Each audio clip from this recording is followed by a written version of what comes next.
controversial. Um, but of course that never really bothered me. And I wrote The Secret Wisdom of Kukulkan because that, well, for one thing, I felt inspired to do it.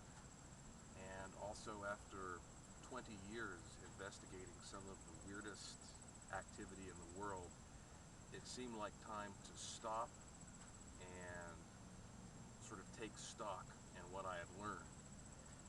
And this book, I mean, this is definitely the strangest book I've ever written because it covers everything in the paranormal world.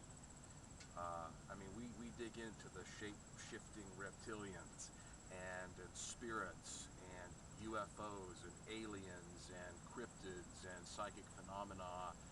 And I also look into some of the conspiratorial mindset regarding how religion and politics were formed. It was a really vast journey, and I found something that I consider profound. And I wrote this because I believe that anybody who reads this book will come to that same profound realization. Um, this is a story that connects all the dots. I mean, to tell this story, I had to start at the beginning of time itself and work through how creation was formed and dig into the way that humans evolved and this contact we have with other beings, what you might consider, angels or demons or some aspect of yourself that even transcends time. And I give my opinion. This is not a book where I decided that I needed to stick to the facts alone. No, it's a very opinionated book, and I tell what I feel and think about just about every part of life, really. But I didn't want it to be intimidating, so I mean it's only it's 100 and some pages long. It's not a hard read. It's easy to read. And Nick Redfern called it a mind-bending road, and I think that's a good description for it.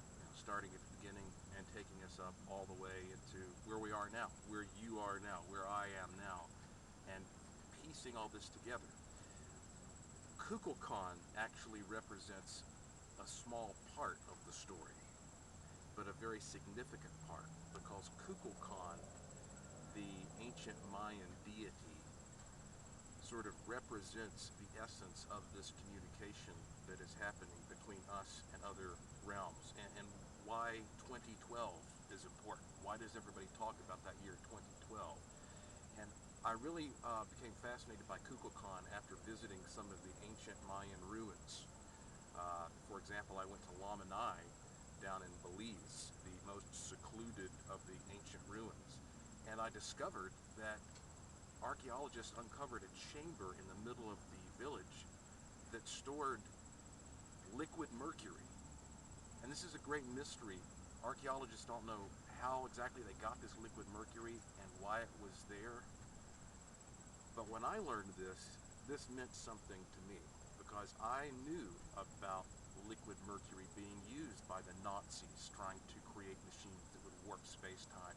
I knew about ancient texts that talked about a liquid mercury engine being used in these craft that come from other places. And so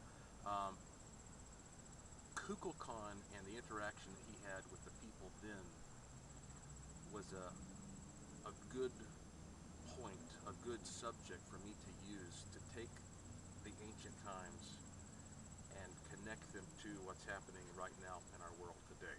So, I could go on and on, but basically, again, it's the strangest book I've ever written, but I hope that it definitely does capture the essence of everything that I have learned out of all my travels, all my interviews, all my research, all my experiments.